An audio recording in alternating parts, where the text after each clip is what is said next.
تحریک اسلامی ہند مولانا صدرالدین اصلاحی صاحب کی کتاب طریقہ کار کی اہمیت۔ کسی بھی تحریک کے مقصد اور نصب کے بعد سب سے زیادہ اہمیت اس کے طریقہ کار کی ہوا کرتی ہے۔ چنانچہ یہ طریقہ کار اگر نصب کے عین مطابق نہ ہو، تحریک کی راہ لازماً رند کر رہ جاتی ہے، اور اگر وہ بظاہر آگے بڑھ رہی ہوتی بھی ہے تو اس کا یہ آگے بڑھنا قطعی طور پر ایک ایسے راستے پر ہوتا ہے جو اسے کعبہ کے بجائے کسی ترکستان تک پہنچا دیتا ہے۔ یہی وجہ ہے کہ لوگ تحریکوں کے مقاصد کے بارے میں رائے قائم کر لینے کے بعد رائے قائم کرنے کے لیے ان کے کام کے طریقوں کو بھی ضرور دیکھتے ہیں، اور ان کے اعلان کردہ مقاصد کو اس وقت تک ان کے واقعی مقاصد تسلیم نہیں کرتے جب تک کہ ان کا طریقہ کار بھی اس کی شہادت نہ دے رہا ہو۔ اس لیے یہ ایک مسلمہ ضرورت ہے کہ جیسا نصب العین ہو، ٹھیک اسی کے مطابق اس کا طریقہ کار بھی بنایا جائے۔ آئیے دیکھیں کہ تحریک اسلامی نے اس ضرورت کا کہاں تک لحاظ رکھا ہے، اور اپنے نصب العین کے حصول کے لیے اس نے جو طریقہ اختیار کر رکھا ہے وہ کیا ہے، اور اس نصب العین سے کتنی فطری ہم آہنگی رکھتا ہے۔ طریقہ کار کی بنیاد، کتاب و سنت۔ تحریک اسلامی نے اپنا طریقہ کار متعین کرنے کے لیے جن چیزوں کو سامنے رکھا ہے، ان میں سب سے اہم، بنیادی اور فیصلہ کن حیثیت صرف دو چیزوں کو حاصل ہے۔ ایک تو قرآنی ہدایات کو، دوسرے سنت رسول اور اسوہ انبیاء کو۔ بالکل صحیح ہوگا اگر کہا جائے کہ انہی دو چیزوں کی پیروی اور پابندی اس کا کل طریقہ کار ہے، اور باقی جو چیزیں ہیں ان سب کی حیثیت تابع اور ذیلی امور کی ہیں۔ چنانچہ اس کے دستور میں طریقہ کار کی بحث شروع ہی ان الفاظ سے ہوتی ہے: قرآن اور سنت جماعت یعنی تحریک اسلامی کی اساس کار ہوں گی۔ قرآن اور سنت جماعت یعنی تحریک اسلامی کی اساس کار ہوں گی۔ دوسری ساری چیزیں ثانوی حیثیت سے صرف اس حد تک پیش نظر رکھی جائیں گی جس حد تک قرآن اور سنت کی روح سے ان کی گنجائش ہو۔ دستور جماعت اسلامی ہند، صفحہ 8۔ یہ الفاظ اپنے مفہوم میں آئینے سے بھی زیادہ روشن ہیں۔ کتاب و سنت جماعت کی اساس کار ہوں گی کہہ دینے کے بعد حقیقت پر کوئی پردہ نہیں رہ جاتا کہ اس تحریک کی زمام کار کلیتاً انہی دو چیزوں کے ہاتھ میں ہے اور رہے گی۔ اس کے طریقہ کار میں کوئی ایسی بات ہرگز نہ پائی جا سکے گی جس کی ہدایت یا اجازت اللہ کی کتاب سے یا اس کے رسول کے اسوے سے نہ مل رہی ہو، چاہے اسے زمانے میں کتنا ہی قبول عام کیوں نہ حاصل ہو، اور اس پر حسن تدبیر کی مہر ہی کیوں نہ لگی ہو۔ وہ ہر حال میں صرف انہی خطوط پر گامزن رہے گی جو کتاب و سنت کے مقرر کیے ہوئے ہیں، یا جن پر چلنے سے ان کے کسی ارشاد کی خلاف ورزی نہ لازم آتی ہو۔ اس کی وجہ اتنی واضح ہے کہ کسی بھی صاحب نظر پر مخفی نہیں ہو سکتی۔ جب یہ تحریک ایک اسلامی تحریک ہے اور اس کا نصب العین کسی فکر کا نہیں بلکہ کتاب و سنت کا مقرر کیا ہوا ہے، تو عقلی اور منطقی طور پر اس کا طریقہ کار بھی لازماً کتاب و سنت ہی کا مقرر کیا ہوا ہونا چاہیے۔ کتاب اور سنت ہی کا نام تو اسلام ہے، اس لیے کسی بھی ایسے کام کا طریقہ جو صحیح معنوں میں اسلامی ہو، ان سے آزاد ہو کر اپنایا ہی نہیں جا سکتا، خصوصاً وہ اسلامی کام جو اسلام کے کسی ایک آدھ جز کی خدمت و نصرت کا نہیں بلکہ پورے کے پورے اسلام کی نصرت اور اقامت کا کام ہو۔ اس کے سلسلے میں تو ایسی کسی بات کا تصور بھی نہیں کیا جا سکتا۔ کتاب الہی تو خود اصل تحریک اسلامی ہی کی کتاب ہے، اور اس کا تدریجی نزول اس کے مختلف مراحل کے ساتھ ساتھ اور ان کے عملی تقاضوں کی مناسبت ہی سے ہوا ہے۔ اس لیے اس کے اندر پائے جانے والے طریقہ کار سے بہتر اور مناسب تر کوئی دوسرا طریقہ کار ممکن ہو ہی نہیں سکتا۔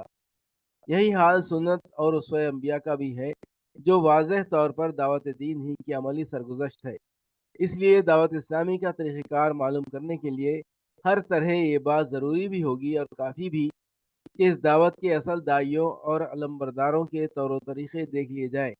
پس اس دعوت کا طریقہ کار بنیادی طور پر پہلے ہی سے طے شدہ اور متعین ہے، اسے طے اور متعین کرنا نہیں ہے۔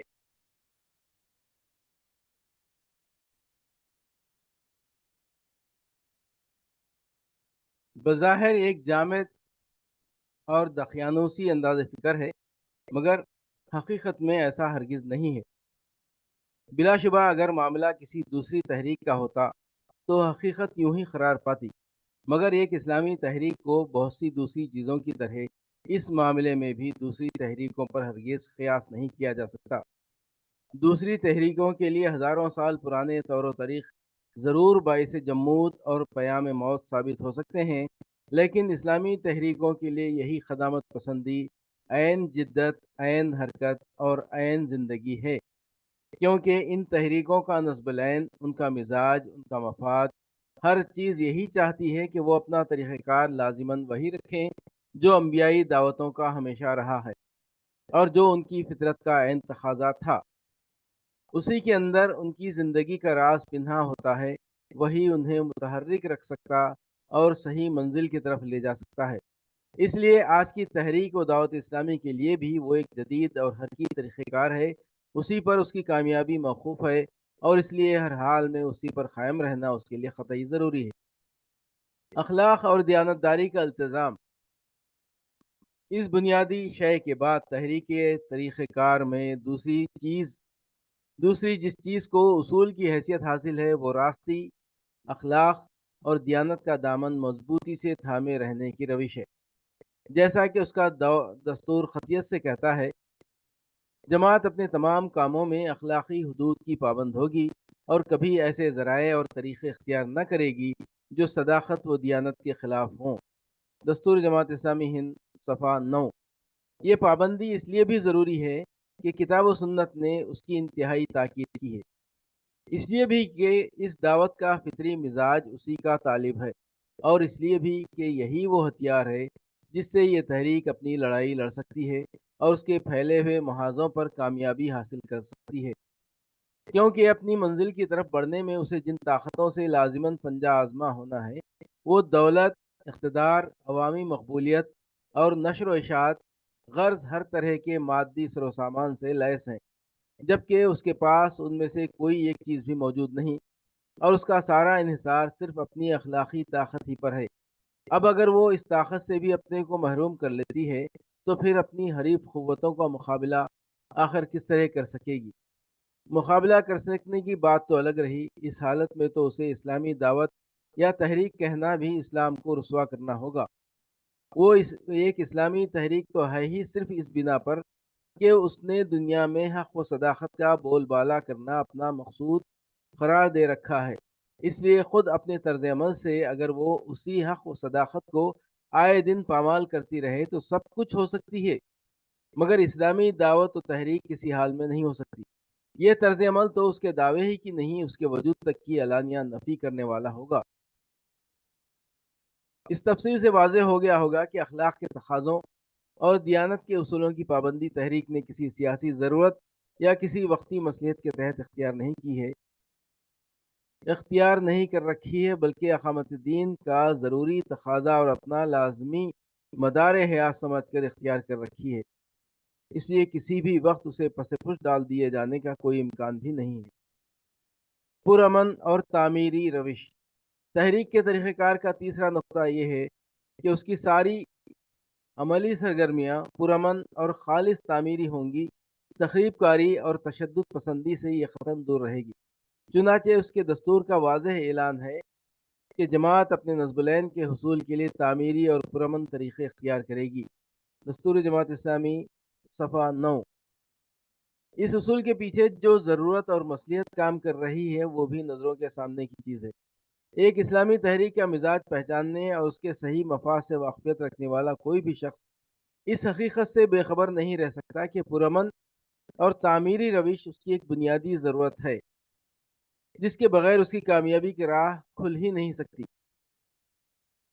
کیونکہ یہ راہ جسموں کی جبری محکومی سے نہیں بلکہ دل کی رضامندانہ آمادگی سے کھلا کرتی ہے، اور ظاہر ہے کہ دلوں کو آمادہ کرنے والی چیز سنجیدہ، پرامن اور تعمیری جدوجہد ہی ہو سکتی ہے، اور اس کے لیے ماحول کا پرسکون ہونا بھی ضروری ہے۔ اب اگر تحریک خود ہی پرامن رویہ اختیار نہیں کرتی اور تخریب یا جبر و تشدد کی بھی روادار بن جاتی ہے، تو اس کے معنی یہ ہوں گے کہ یہ خود اپنے ہاتھوں فضا کو زہر آلود بنا رہی ہے اور اپنے راستے میں خود کانٹے بو رہی ہے۔ اس لیے تحریک اسلامی کے لیے بالکل ناگزیر ہے کہ وہ اپنے طور طریقے لازماً پرامن اور تعمیری ہی رکھے۔ اس سلسلے میں نامناسب نہ ہوگا اگر یہاں ایک دلچسپ مگر انتہائی افسوسناک صورت واقعہ کا بھی تذکرہ کر دیا جائے۔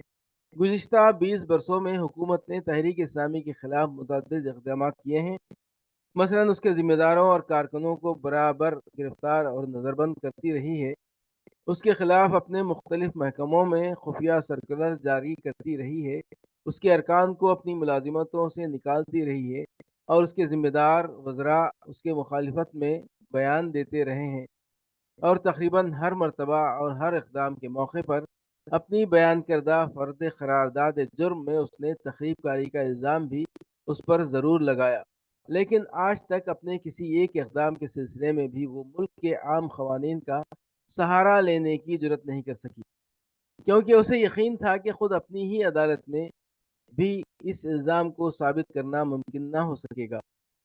اسی طرح جب کسی اسمبلی میں یا کسی پریس کانفرنس میں ارباب حکومت سے ان گرفتاریوں کے متعلق سوالات کیے گئے تو وہاں بھی انہوں نے اسی الزام کو دہرا دیا، مگر جب اس کے لیے واقعات کی شہادت طلب کی گئی تو آج تک کسی بھی وزیر اعظم یا وزیر اعلیٰ یا وزیر داخلہ کی طرف سے کوئی ایک واقعہ بھی ثبوت میں پیش نہ کیا جا سکا۔ حد یہ ہے کہ جب ایک بار یو پی اسمبلی میں ایک ممبر نے اصرار کے ساتھ پوچھا کہ کیا جماعت اسلامی کی اب تک کی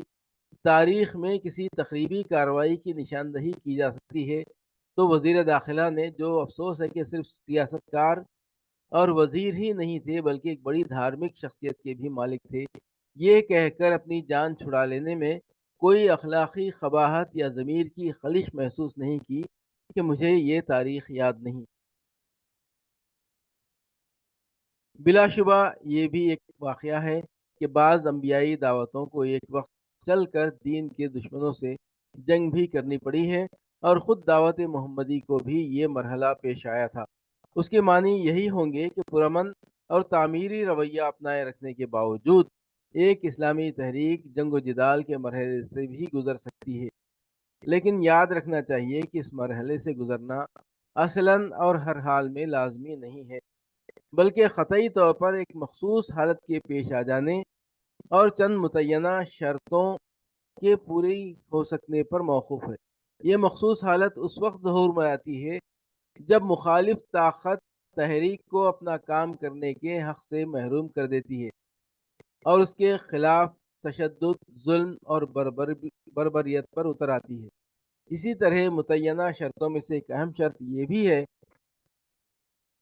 کہ داعی گروہ اہل ملک کے سامنے اپنی دعوتی ذمہ داریاں پوری کر کے یا حالات سے بالکل مجبور ہو کر کسی اور جگہ ہجرت کر گیا ہو۔ صرف انہی دو باتوں کو اگر سامنے رکھ لیا جائے تو تحریک اسلامی ہند کا معاملہ بالکل صاف ہو جاتا ہے، اور وہ یہ کہ اس کی جدوجہد کا طریقہ شروع سے آخر تک پرامن ہی رہے گا، جنگ و جدال کے مرحلے سے وہ دوچار ہی نہ ہوگی۔ یہ اس لیے کہ وہ ایک ایسے ملک میں کام کر رہی ہے جہاں کا دستور اپنے ہر باشندے کو عقیدہ و مسلک ہی کی نہیں بلکہ اس کی تبلیغ و اشاعت اور تنظیم کی بھی معقول حد تک آزادی دیتا ہے۔ اس لیے اس کے سلسلے میں ہجرت اور جنگ و جہاد کا مسئلہ ہی بحث سے خارج ہو جاتا ہے۔ چنانچہ اس نے شروع ہی میں اس اہم نقطے کو اچھی طرح واضح کر دیا تھا، اور دعوت دین کے مراحل کی تفصیل اصولی حیثیت سے بیان کر دینے کے بعد کہ اس کا پہلا مرحلہ دعوت و تبلیغ کا ہے، دوسرا ہجرت کا اور تیسرا جنگ و جہاد کا، یہ صراحت بھی کر دی تھی کہ ہر دعوت کو کامیابی کی منزل تک پہنچنے کے لیے ان تینوں مراحل سے گزرنا لازمی نہیں ہے۔ مقصود صرف یہ ہے کہ عام طور پر تینوں مرحلے پیش آتے ہیں، ورنہ اس جمہوریت کے زمانے میں اس بات کا بھی امکان ہے کہ صرف پہلا مرحلہ ہی دعوت کو کامیابی سے ہمکنار کر دے۔ دعوت دین صفحہ 274۔ فرقہ پرستی اور طبقاتی کشمکش سے اجتناب۔ چوتھی بات یہ کہ تحریک کے طور طریقوں میں جس طرح تشدد پسندی اور تخریب کاری کے لیے کوئی جگہ نہیں، اسی طرح ایسی باتوں کی بھی کوئی گنجائش نہیں جن سے فرقہ وارانہ تلخی یا طبقاتی کشمکش یا کسی اور طرح کی کشیدگی پیدا ہوتی ہو۔ اس کا دستور واضح طور سے کہتا ہے کہ کبھی ایسے ذرائع اور طریقے استعمال نہ کرے گی جن سے فرقہ وارانہ منافرت، طبقاتی کشمکش اور فساد فی الارض رونما ہو۔ دستور جماعت اسلامی صفحہ 9۔ اس بات کی ضرورت اور مصلحت بھی ٹھیک ٹھیک وہی ہے جو اوپر کی بحث میں ابھی بیان ہوئی ہے۔ تحریک کا نہ تو مزاج ہی ثمر کو گوارا کرتا ہے اور نہ اس کا مفاد ہی اس کی اجازت دیتا ہے کہ وہ باشندگان ملک میں کوئی فرقہ وارانہ اور قوم پرستانہ کشمکش پیدا کرے یا گروہی منافرت، لسانی اناج اور علاقائی تعصب کی آگ بھڑکائے یا طبقاتی کشیدگی کو ہوا دے، فساد انگیزی سے کام لے۔ بلا شبہ یہی حرکتیں آج کل عام تحریکوں کا مدار حیات بنی ہوئی ہیں، لیکن اس بار بار دہرائے ہوئے امر واقعی کو یہاں پھر یاد کیجیے کہ ایک اسلامی تحریک دوسری تمام تحریکوں سے اپنے مقصد، اپنے اصول، اپنے معیارات اور اپنے مزاج ہر چیز میں بالکل مختلف ہوتی ہے۔ اس لیے اسے کم از کم بنیادی مسائل میں ان پر قیاس کرنا کسی طرح صحیح نہ ہوگا۔ کتنی ہی چیزیں ہیں جو ان کے لیے تو آب حیات ثابت ہوتی ہیں لیکن اس کے حق میں زہر حلاحل کا حکم رکھتی ہیں۔ چنانچہ ان مذکورہ بالا کشیدگیوں اور منافرتوں کا بھی یہی حال ہے۔ دوسری تحریکوں کے لیے اگر وہ قبولیت ترقی کے دروازے کھول دینے والی ہیں تو اس تحریک کے لیے راستے کی بھاری اور ناقابل عبور چٹانوں سے کم نہیں۔ اگر تحریک اسلامی اللہ کے سارے بندوں کو اس کی سچی بندگی کی راہ پر لانا چاہتی ہے تو غور کیجیے کہ ان منافرتوں اور کشیدگیوں کو ہوا دے کر وہ اپنے اس مقصد کی کون سی خدمت انجام دے سکے گی؟ کیا ایسی کسی ذہنی اور جذباتی کشاکش کی فضا میں غیر مسلم کسی طرح بھی اس کی آواز پر کان دھرنے کے لیے تیار ہو سکیں گے؟ غیر مسلموں کو بھی چھوڑیے، کیا خود مسلمانوں کی بھی ذہنی کیفیت ان منافرتوں اور کشیدگیوں کے نتیجے میں ایسی نہ ہو جائے گی جسے اپنے قومی اور گروہی مفادات تو عزیز سے عزیز تر ہوں مگر دین کی سچی پیروی اور اسلام کی دعوت و اقامت کے لیے بے مزہ اور گراں بن کر رہ گئی ہو؟ جب نتیجے کے اعتبار سے صورت واقعہ یہ ہے تو اس بات میں کوئی شبہ نہیں رہ جاتا کہ دعوت اسلامی فرقہ وارانہ منافرت اور لسانی یا طبقاتی کشیدگیوں کی سوچ بھی نہیں سکتی۔ اگر سوچے گی تو اس کا مطلب صرف یہ ہوگا کہ اپنا گلا خود گھونٹ لینا چاہتی ہے۔ تبلیغ و تلقین پر انحصار۔ طریقہ کار کا آخری اہم اصول یہ ہے کہ تحریک اپنی دعوتی جدوجہد کا سارا انحصار اپنے پیغام کی نشر و اشاعت، اپنے نظم العین کی مؤثر تبلیغ و تلقین اور اپنے اصول و افکار کی مدلل توضیح و تفہیم پر رکھے گی۔ اس کی دعوتی سرگرمیاں اس کے سوا اور کچھ نہ ہوں گی کہ حکمت و استدلال اور موعظت حسنہ سے کام لے، افہام و تفہیم کے ذریعے دماغوں میں نفوذ کرے، دین حق کی صداقت دلوں میں اتارے اور پھر ذہنوں کی اصلاح کر کے اور سیرتوں کو سنوار کر لوگوں کو اپنا ہم سفر بنائے۔ اس کے دستور کے ان الفاظ پر نظر ڈالیے۔ وہ تبلیغ و تلقین اور اشاعت افکار کے ذریعے ذہنوں اور سیرتوں کی اصلاح کرے گی اور اس طرح ملک کی اجتماعی زندگی میں مطلوبہ صالح انقلاب لانے کے لیے رائے عامہ کی تربیت کرے گی۔ دستور جماعت اسلامی صفحہ 9۔ طریقہ کار کے جو اصولی نکات پہلے بیان کیے جا چکے ہیں، یہ اصول دراصل انہی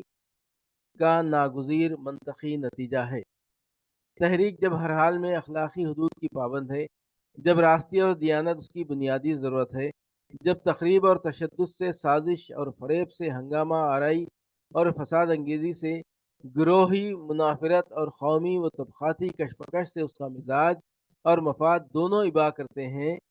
جب ماحول کے امن و سکون کی وہ فطری پیاس رکھتی ہے اور جب پرامن تعمیری طریقہ ہی اسے راس آ سکتا ہے تو عملاً اس کا مطلب اس کے سوا اور کچھ ہو ہی نہیں سکتا کہ اقامت دین کی جدوجہد کا وہ راستہ جو اسے منزل مقصود کی طرف صحیح سمت پر لے جا سکتا ہے اور آگے بڑھا سکتا ہے۔ حکیمانہ تبلیغ و تلقین اور مدلل و مؤثر افہام و تفہیم ہی کا راستہ ہو سکتا ہے۔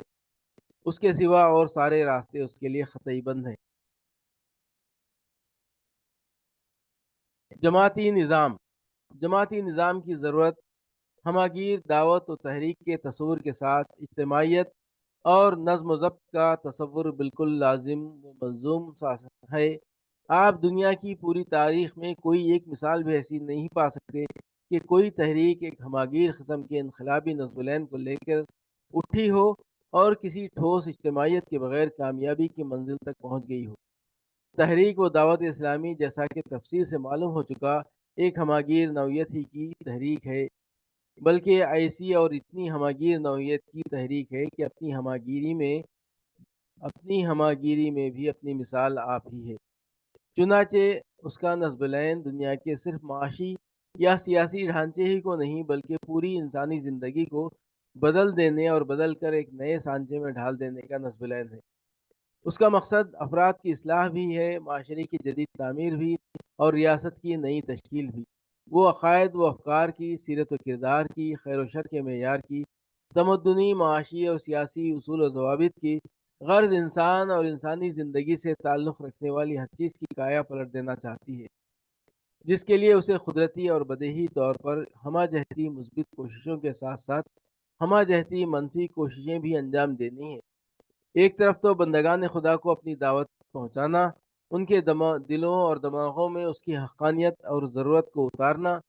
انہیں اپنی صفوں میں لا کھڑا کرنا، ان کی فکری و عملی تربیت کرنا، اور پھر انہیں بھی اپنی دعوتی جدوجہد میں لگائے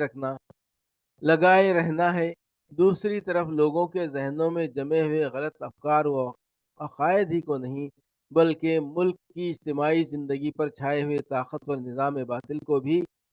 جڑ سے اکھاڑ پھینکنا ہے، تاکہ اسلامی نظام کے قیام کے لیے جگہ خالی ہو سکے۔ اتنے بھاری، اتنے وسیع، اتنے بڑے اور اتنے دشوار و صبر آزما کام پر نظر پڑتے ہی عقل عام بے ساختہ پکار اٹھے گی کہ اگر دوسری تحریکوں کے لیے کامیابی ایک مضبوط اجتماعیت اور مستحکم نظم و ضبط کے بغیر محال ہے، تو اس تحریک کے لیے محال تر ہے۔ بڑی سادہ لوحی کی بات ہوگی اگر یہ خیال کر لیا جائے کہ ایسی غیر معمولی اور ہماگیری رکھنے والی تحریک محض افراد کی بھیڑ اکٹھی کر کے اپنے مقاصد میں کامیاب ہو سکتی ہے۔ اس لیے تحریک اسلامی نے بالکل بجا طور پر عقل اور تاریخی تجربے کے اس تقاضے کو پوری اہمیت دی اور اپنے کام کے لیے ایک ٹھوس اور کارگر اجتماعی نظم پہلے دن سے قائم کر لینا ضروری سمجھا۔ پھر یہ صرف ایک عقلی اور تجرباتی ضرورت ہی نہیں تھی، بلکہ اس سے آگے بڑھ کر ایک دینی ضرورت بھی تھی، اور وہ اس لیے کہ یہ تحریک جن انبیائی دعوتوں کا ایک پرتو ہے اور جن کے نقوش قدم کی پیروی اس کا ایک بنیادی اصول اور لازمی فریضہ ہے، ان سب کے یہاں منظم اجتماعیت موجود تھی اور انتہائی معنوں میں موجود تھی۔ یہ اور بات ہے کہ اس اجتماعیت کا ڈھانچہ اور اس کے ظاہری رسوم و ضوابط وہ نہیں تھے جن کا آج کل چلن ہے، مگر جہاں تک نظم و اجتماعیت کی حقیقی روح کا تعلق ہے، یہ وہاں نہ صرف یہ کہ بالبداہت موجود تھی بلکہ کمال کی اس حد تک موجود تھی جس کا آج کی رسموں اور ضابطوں کی عادی دنیا تصور بھی نہیں کر سکتی۔ چنانچہ ان دعوتوں پر لبیک کہنے والے تسبیح کے دانوں کی طرح باہم ایک ہی رشتے میں انتہائی مضبوطی سے پرے ہوئے رہتے تھے اور اپنے امام اور رہنما کے اشاروں کے مطابق ہی کام کرتے تھے۔ جو کچھ کرتے تھے ان کی نظریں ہمیشہ ان کے ارشادات ہی پر جمی رہا کرتی تھیں۔ وہ اپنے اس مرکز سے پوری طرح وابستہ رہتے اور اپنی رائوں، خواہشوں اور قوتوں کو اس کی ہدایتوں کی مکمل پابندی میں دیے رہتے تھے، تاکہ وہ اپنی صوابدید کے مطابق ان سے جب اور جو چاہے کام لے۔ تفصیل کے لیے اسلام اور اجتماعیت کا مطالعہ کیجیے۔ اگر اس صورت واقعہ کا نام نظم و اجتماعیت نہیں ہے تو کہنا چاہیے کہ دنیا میں نظم و اجتماعیت نام کی کوئی چیز کبھی پائی ہی نہیں گئی۔ اس کے علاوہ نظم اجتماعی کے ایک دینی ضرورت ہونے پر ایک اور پہلو سے بھی غور کیجیے۔ یہ تحریک جس دین کی اقامت کرنا چاہتی ہے اس کا مزاج اتنا اجتماعیت پسند واقع ہوا ہے کہ اس کی بنیادی عبادتیں بھی اجتماعیت کی روح اور اس کے مظاہر دونوں کو اپنے اندر سموئے ہوئے ہیں۔ حد یہ کہ وہ اجتماعی نظم کے بغیر دو آدمیوں کا ایک ساتھ سفر کرنا بھی گوارا نہیں کرتا۔ غرض دین کا کام ہو یا دنیا کا، اس کے اندر اگر اجتماعیت کی شان پیدا ہونے کا ذرا بھی عملی امکان ہوتا ہے تو اسلام اسے ملحوظ رکھنے کا حکم دیتا ہے۔ تفصیل کے لیے اسلام اور اجتماعیت کا مطالعہ کیجیے۔ جب حقیقت واقعی یہ ہے تو یہ بات کسی طرح بھی نہیں مانی جا سکتی کہ اقامت دین جیسے عظیم ترین کام کے سلسلے میں نظم و اجتماعیت کے تقاضے نظر انداز کر دیے جا سکتے ہیں اور دین اسے روا رکھ سکتا ہے۔ یہاں تو جو بات مانی جا سکتی ہے وہ صرف یہی ہے کہ اس کام کے لیے نظم اجتماعی انتہائی حد تک مطلوب ہے، اور جتنا بڑا یہ کام ہے اسی کی مناسبت سے اجتماعیت کے اعلیٰ تقاضے بھی اس کے سلسلے میں ملحوظ رکھنے ضروری ہیں۔ ان مختلف وجوہ سے تحریک اسلامی نے ایک مضبوط جماعتی نظام کے قیام کو اپنے لیے ناگزیر قرار دے رکھا ہے۔ عملی شکل: تحریک نے اپنا جو جماعتی نظام قائم کر رکھا ہے اس کی ضروری تفصیل یہ ہے۔ پہلا یہ کہ تحریک کی رکنیت، اس کے جماعتی نظم کی رکنیت، ممبری کا دروازہ ہر ہندوستانی شہری کے لیے کھلا ہوا ہے۔ اس بارے میں اس کے دستور کا اعلان سنیے۔ انڈین یونین کا ہر شہری، خواہ وہ مرد ہو یا عورت، اور خواہ وہ کسی عورت یا کسی قوم یا نسل سے تعلق رکھتا ہو، جماعت اسلامی ہند کا رکن بن سکتا ہے۔ دستور جماعت اسلامی، صفحہ 10۔ لیکن ظاہر ہے کہ کوئی بھی تحریک یا تنظیم کسی شرط کے بغیر لوگوں کو اپنا ممبر نہیں بنایا کرتی، مگر اس شرط کے ساتھ بنایا کرتی ہے کہ لوگ اس کے مقاصد اور افکار سے اتفاق کا اظہار کریں۔ اس لیے قدرتی طور پر یہ تحریک بھی صرف اسی شخص کو اپنا ممبر بناتی ہے جو اس کی ان شرائط کو پورا کرے۔ الف، عقیدہ لا الہ الا اللہ محمد رسول اللہ کو اس کی تشریح مذکورہ دفعہ 3 کے ساتھ سمجھ لینے کے بعد شہادت دے کہ یہی اس کا عقیدہ ہے۔ ب،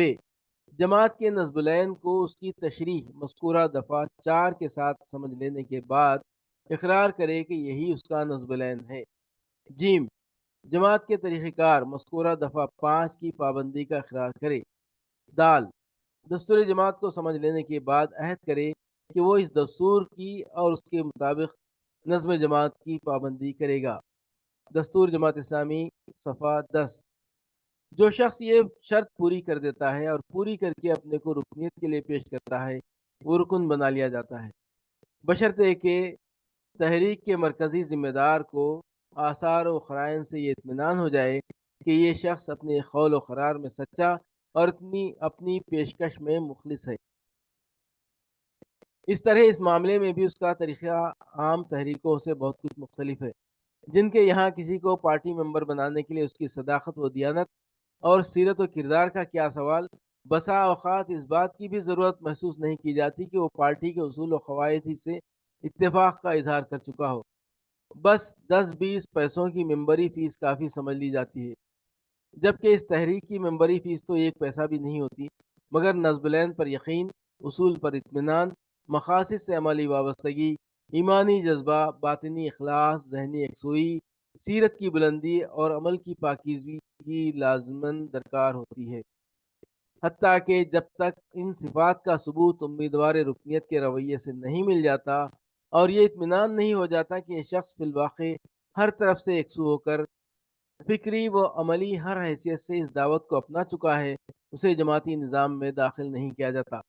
اور پھر داخل کر لیے جانے کے بعد بھی اس بات پر نظر رکھی جاتی ہے کہ اس کے بارے میں خود یہ اطمینان بھی اپنی جگہ قابل اطمینان تھا یا نہیں،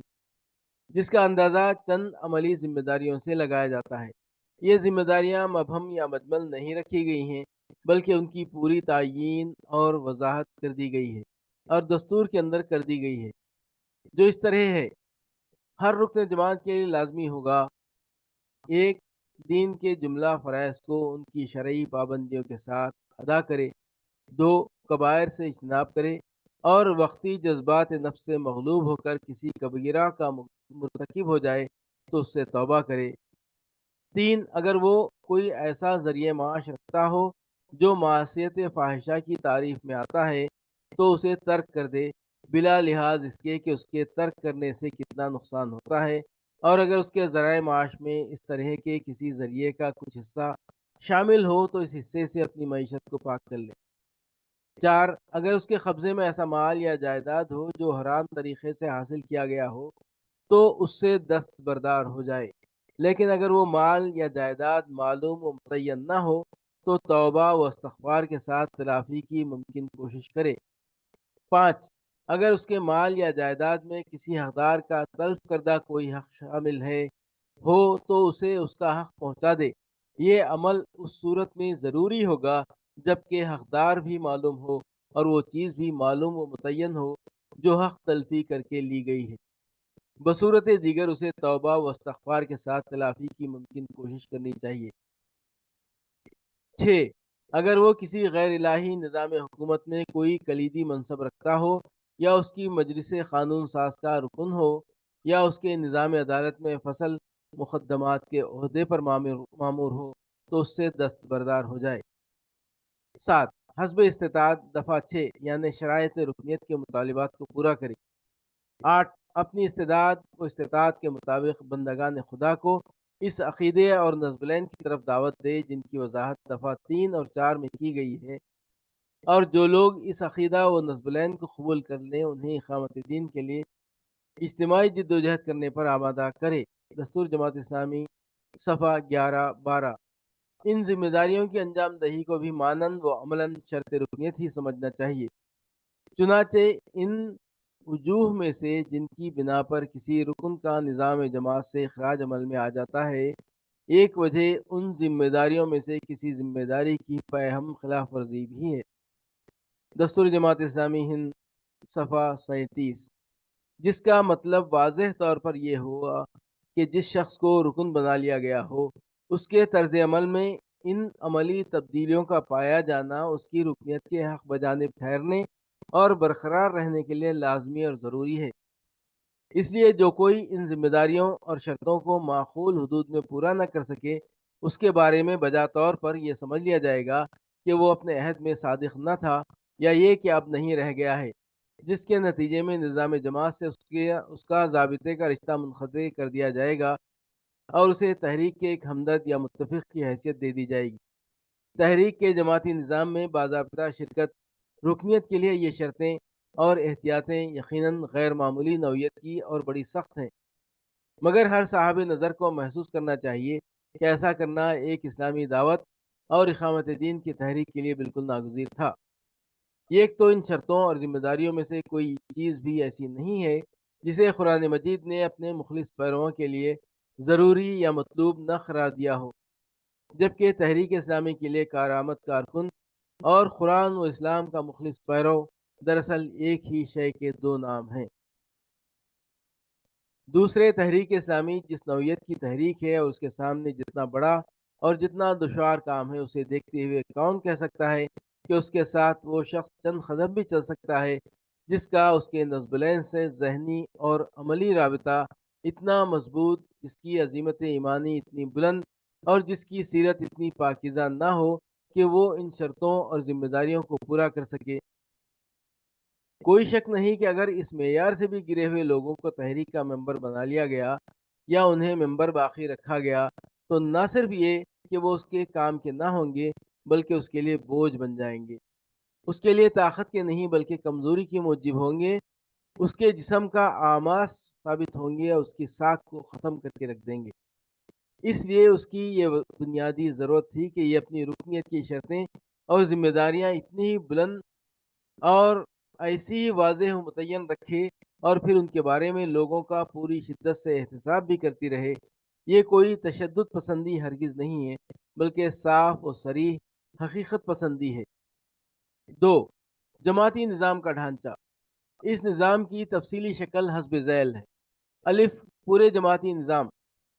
جماعت کا ایک منتخب سربراہ ہوتا ہے جسے امیر جماعت کہا جاتا ہے۔ اس کا انتخاب ہر 4 سال بعد انتخابی حلقوں کے چنے ہوئے ارکان، جن کو دستور میں نمائندگان کہا گیا ہے، اپنی اتفاق رائے یا اپنی کثرت رائے سے کرتے ہیں۔ یہ انتخاب مجلس نمائندگان کے اجلاس میں کافی بحث و گفتگو اور غور و فکر کے بعد ہوتا ہے۔ اس انتخاب کے لیے معیار صرف وہ ایمانی اور علمی و عملی صفات ہوتی ہیں جو اس بھاری اور ہمت آزما منصب کی ذمہ داریوں سے عہدہ برا ہونے کے لیے عذر دین و دانش لازماً مطلوب ہے۔ یہ بتانے کی ضرورت نہیں کہ تحریک کو اس کے دستور کے مطابق صحیح خطوط پر چلانا ہی امیر جماعت کی اصل ذمہ داری ہوتی ہے۔ امیر جماعت کے بارے میں مطلوبہ صفات کی اور اس کے فرائض و اختیارات کی تفصیلات دستور کے صفحات 18، 19 اور 20 تا 24 میں دیکھی جا سکتی ہیں۔ ب جس مقام پر ایک سے زیادہ ارکان ممبر ہوتے ہیں وہاں جماعت کی ایک شاخ قائم کر دی جاتی ہے، اور ان ارکان میں سے جو شخص بھی اپنی دینی، فکری اور عملی صفات میں بحیثیت مجموعی سب سے بہتر ہوتا ہے اسے ان کا یعنی اس مقامی جماعت کا امیر، صدر یا سربراہ مقرر کر دیا جاتا ہے، جو وہاں کے جماعتی نظم کا اور دوسرے ارکان کی رہنمائی اور تربیت کا ذمہ دار ہوتا ہے۔ جیم چونکہ ملک بہت بڑا ہے اور قریب قریب اس کے سارے ہی اطراف میں تحریک کا کام پھیلا ہوا ہے، اس لیے تنظیمی ضرورت اور سہولت کار کی خاطر پورے ملک کو کئی حلقوں میں تقسیم کر دیا گیا ہے۔ انہیں تنظیمی صوبے سمجھیے۔ اس وقت ان تنظیمی حلقوں کی تعداد 17 ہے۔ ہر حلقے کا ایک امیر ہوتا ہے جو امیر حلقہ کہلاتا ہے۔ اس کا تقرر بھی اسی طرح سے ہوتا ہے جس طرح کے مقامی امیروں کا ہوا کرتا ہے۔ حلقے کے اندر پائی جانے والی ساری مقامی جماعتیں اور منفرد ارکان امیر حلقہ کے تحت ہوتے ہیں، اور وہ ان سب جماعتوں کے نظم و نسق کا اور ان سارے ارکان حلقہ کی رہنمائی اور تربیت کا ذمہ دار ہوتا ہے۔ تحریک اور اس کی تنظیم سے تعلق رکھنے والے مسائل و معاملات میں عام طور سے یہی امیر حلقہ، امیر جماعت یعنی کل ہند مرکزی امیر اور مقامی جماعتوں کے عمراء و ارکان کے درمیان واسطہ ہوا کرتا ہے۔ دال ان سارے مقامی اور حلقہ وار انتظامات کے باوجود چونکہ نظم جماعت اور تحریک کو چلانے کی آخری ذمہ داری امیر جماعت ہی پر ہوتی ہے، اور یہ عمرہ حلقہ ان کے ذیل میں سارے مقامی عمرہ بھی دراصل اس کے دست و بازو کی حیثیت رکھتے ہیں، جن کے ذریعے وہ ملک کے دور دراز گوشوں تک تحریک کی نگرانی اور رہنمائی کے فرائض انجام دیتا ہے۔ اس لیے خود ان عمرہ حلقہ کے کاموں کی دیکھ بھال اور ان کی ضروری رہنمائی بھی اس کی لازمی ذمہ داری قرار پاتی ہے، جسے اسے بہرحال ادا کرنا ہوتا ہے، ورنہ تحریک کا نہ تو جماعتی نظم و نسق درست ہو سکتا ہے، نہ اس کے کاموں میں ہم آہنگی برقرار رہ سکتی ہے۔ لیکن منصب امارت کی گوناگون ذمہ داریوں کی موجودگی میں عملاً یہ کسی طرح ممکن نہیں کہ وہ عمرہ حلقہ کے کاموں کی نگرانی اور ان کی رہنمائی کے سلسلے کی بھی ساری ضرورتوں اور ذمہ داریوں کو براہ راست خود ہی پورا کر سکے۔ اس لیے جملہ تنظیمی امور کی انجام دہی کے لیے امیر جماعت کے تحت ایک مرکزی شعبہ قائم ہے جس کا سربراہ قیوم جماعت کہلاتا ہے، جسے عام اصطلاح کے لحاظ سے سیکرٹری جنرل سمجھنا چاہیے۔ قیوم جماعت امیر جماعت کے زیر ہدایت تحریک کے تمام مرکزی شعبوں کے نظم و نسق کی نگرانی کرتا ہے، اس کے عام نظم کو ٹھیک ٹھیک قائم رکھتا ہے، سارے تنظیمی حلقوں سے رابطہ اور ان پر نگاہ رکھتا ہے، ان سے تحریک کے کاموں کی رپورٹیں لیتا ہے اور ضرورت کے مطابق انہیں ہدایتیں دیتا رہتا ہے۔ ان فرائض کو انجام دینے کے لیے اسے متعدد معاونوں، نائب سیکرٹریوں کی مدد حاصل ہوتی ہے۔ دستور جماعت اسلامی ہند، صفحہ 28-29۔ نظام جماعت کی شورائیت۔ تحریک کا یہ پورا جماعتی نظام اپنی ابتدائی سطح سے لے کر مرکزی سطح تک شورائی ہے۔ اس نظام کی جو تفصیلات اس کے دستور میں بیان ہوئی ہیں ان کا سب سے پہلا ہی فقرہ جو دراصل ایک اہم بنیادی نقطے اور اصول کی حیثیت رکھتا ہے یہ ہے: جماعت اسلامی ہند کا نظام شورائی ہوگا۔ دستور جماعت، صفحہ 14۔ اس شورائیت کا مفہوم اور معیار مطلوب اس کے نزدیک یہ ہے کہ فیصلے کے لیے زیر غور و بحث آنے والا ہر مسئلہ اتفاق رائے سے طے ہوا کرے، اور اس کے دستور نے تاکید کی ہے کہ شورائیت کے اس معیار مطلوب کو حاصل کرنے کی پوری کوشش کی جائے۔ دستور جماعت، صفحہ 17 اور صفحہ 27۔ یہ اس لیے کہ مؤثر و بامانی اور اتحاد آفرین شورائیت تحریک کے بہترین مفاد کا ضروری تقاضا بھی ہے، اور اس سے بڑھ کر اس کتاب و سنت کا تاکیدی مطالبہ بھی ہے، جو اس دعوت کے طریقہ کار کی اصل و اساس ہے۔ چنانچہ قرآن حکیم نے باہمی مشاورت کو اس وقت سے اہل ایمان کی ایک امتیازی صفت اور ضروری علامت قرار دے رکھا ہے جبکہ دعوت قرآنی کا بالکل ابتدائی دور تھا اور وہ آزادی و اقتدار کے ظاہری امکان سے بھی دور تھے اور شہری حقوق سے بھی اکثر محروم تھے۔ سورہ شورا آیت 38۔ حد یہ ہے کہ اللہ کے رسول صلی اللہ علیہ وسلم تک کو صریح ہدایت تھی کہ اہم اجتماعی معاملات میں اپنے ساتھیوں سے مشورہ کر لیا کریں۔ سورہ آل عمران آیت 159۔ حالانکہ دنیا میں کوئی ہستی اگر صلاح و مشورے سے بلند ہو سکتی تھی تو وہ آپ صلی اللہ علیہ وسلم کی ہستی تھی، جو صرف یہی نہیں کہ سراپا حکمت و دانش تھی، بلکہ اس کی ہمہ وقت رہنمائی کے لیے اوپر سے وہی الہی کا فیضان بھی جاری تھا۔ لیکن آپ اس حکم خداوندی پر عمل کرتے تھے اور باہمی صلاح و مشورے کے معیاری مقصد اتفاق رائے سے فیصلے کو اتنی اہمیت دیتے تھے کہ بسا اوقات اس کی خاطر اپنی ذاتی رائے کو پس پش ڈال دیتے اور عام رجحان کے مطابق فیصلے کر دیتے۔ آپ کا یہ اسوہ دین میں شورائیت کی غیر معمولی اہمیت ہی کا نہیں، اس کے معیار مطلوب کے حصول کی خاطر انتہائی حد تک کوشش کا بھی ایک ناقابل اختلاف ثبوت ہے۔ شرائیت کے بہترین تقاضے پورے کیے جانے کے بعد بھی کبھی کبھی اختلاف رائے کا باقی رہ جانا ایک ناگزیر حقیقت ہے۔ اس لیے یہ سوال بہرحال ایک ضروری اور عملی سوال ہے کہ اختلاف رائے ختم نہ ہو سکنے کی صورت میں تحریک کا جماعتی نظام فیصلے کا طریقہ کیا اختیار کرتا ہے۔ یہ سوال ہر تنظیم اور پارٹی کے سلسلے میں پیدا ہوا کرتا ہے، اور وہاں اس کا جواب یا تو یہ دیا جاتا ہے کہ آخری فیصلے کا حق تنظیم کے سربراہ کو حاصل ہے، وہ اہل مشورے کی اکثریت ہی کے خلاف نہیں بلکہ ان کی 100% اکثریت کے خلاف بھی فیصلہ کر سکتا ہے، یا پھر یہ دیا جاتا ہے کہ فیصلہ اہل مشورہ کی مطلق اکثریت سے ہوتا ہے۔ پہلا طریقہ آمریت کا ہے، دوسرا جمہوریت کا۔ کوئی شبہ نہیں کہ ان میں سے ہر طریقہ اپنے اندر کچھ نہ کچھ مخصوص مصلحتیں اور فائدے رکھتا ہے، لیکن یہ بھی ایک حقیقت ہے کہ ان میں سے ہر ایک کے اندر کچھ نہ کچھ زبردست خطرے اور مفسدے بھی موجود ہیں۔ چنانچہ جمہوریت اگر فرد کی شخصیت کی حفاظت کرتی ہے اور اس کے آزاد ارتقاء کے حق میں سازگار بنتی ہے، تو ساتھ ہی اکثر اوقات ملک اور معاشرے کے لیے انتشار اور کمزوری کا ذریعہ بھی بن جایا کرتی ہے۔ اسی طرح آمریت اگر ملکی اتحاد اور سیاسی استحکام کا موجب بنتی ہے تو اسی کے ساتھ آزادی فکر اور رائے کا گلا بھی گھونٹ دیتی ہے اور فرد کی شخصیت کو کچل کر رکھ دیتی ہے۔ تحریک و دعوت اسلامی کے لیے قدرتی طور پر یہ دونوں ہی طریقے ناقابل قبول تھے، کیونکہ ان میں سے ہر ایک جن خطرات و مفاسد کا حامل ہے انہیں وہ کسی حال میں بھی انگیز نہیں کر سکتی۔ اس لیے اس نے اپنے یہاں فیصلے کا ایک ایسا درمیانی اور متوازن طریقہ مقرر کر رکھا ہے جس میں مصلحتیں اور خوبیاں تو آمریت اور جمہوریت دونوں کی موجود ہیں، مگر خطرے اور مفسدے ہر ایک کے قریب قریب ناپید ہیں۔ اور وہ یہ ہے کہ اہم مسائل کے فیصلوں کے سلسلے میں تحریک کا سربراہ امیر جماعت نہ مختار مطلق ہے، نہ اہل شورا کی معمولی اکثریت کا پابند۔ وہ اگر پابند ہے اور بڑی اور نمایاں تقریباً 67% اکثریت کا،